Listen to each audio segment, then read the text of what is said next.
Hello everybody, welcome to week 5. I hope you all had a really good couple days off. I hope you were able to take a couple days off last week for Thanksgiving. I hope you were able to enjoy family and friends and turkey and football and all the kind of great things that we associate with Thanksgiving. Now, on to week 5.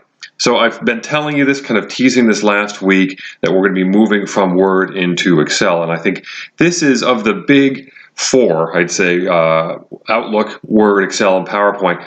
Excel is the one that gives students the most trouble, largely because students don't know this one as well. And if you do know it or you've used it in the past, you may have thought, boy, this is pretty daunting, this is a bit intimidating, so you've gotten a little nervous. Well, fear not. We're doing 2 weeks of Excel. Actually, it's technically a little bit more since we did a little bit last week.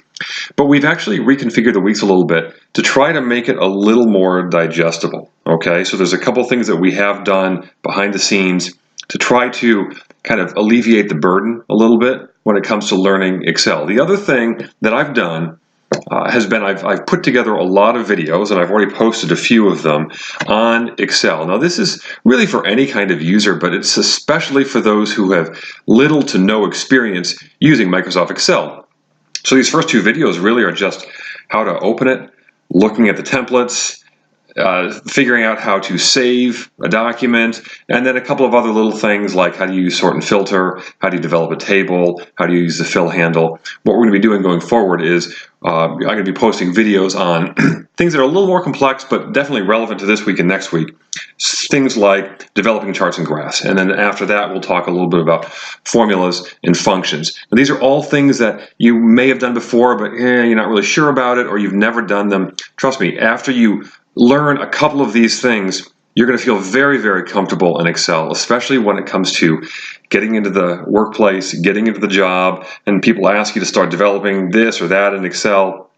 Even if you don't know everything, this is going to give you a really good foundation for really just being able to do even the basic things, and not just basic, but maybe more specific things as well on the job. So that's really the goal, is to give you all a really good working foundation this week and next week. And again, trust me, if you do the work, if you stick with it, by the end of next week, you're going to feel very, very good about Excel. Trust me about that. So what's going on this week in terms of assignments? Well, we do have one workplace assessment that is in Excel, and it's dealing with charts and graphs, and you're going to develop 2 charts. Specifically, I think it's a pie, yes, it's a pie chart, and it's a clustered column chart. Very straightforward. But again, you have to be very, very careful when it comes to following the instructions. If you skip 1 step or 2 steps, it could throw the rest of the stuff off. But you should be able to handle these pretty well. Of course, let me know if you have any questions. The other assignment that's going to be coming up this week is something called the Practice ACT Assessment, or ACT Assessment Practice Questions. Well, what is the ACT Assessment? You may have encountered this in some of your other classes. There may be an element you have to do in COM 104, I'm not totally sure. But the ACT Assessment is a series of tests that you take in different classes here at Bryant and Stratton that prepare you for the NCRC. This is the National Career Readiness Certification, or certificate. And this really is something that you're going to be able to present to people who employ you, future employers, when you're looking for a job, that tells them that I have this certification that shows that I have certain skills, workplace readiness skills, and I've done these in college.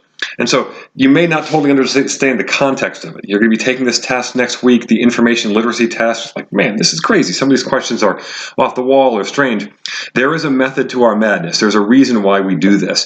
So we're going to give you a week where you're going to be doing practice questions to prepare for next week's test. Now, I want to tell you, with plenty of time ahead, don't worry about your score on these, okay?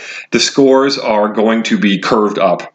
So when we get to next week and you finish this, you say, oh my gosh, I got a 62. What's wrong with me? No, don't worry. It doesn't stay there. It curves up. And that's because there are all sorts of questions there. Everything from high school level competency all the way to doctoral level competency, okay? The expectation is that no one gets 100, so don't worry about that. So this week we're going to be working on the practice questions. We're going to be working on this creating and working with charts and graphs assessments.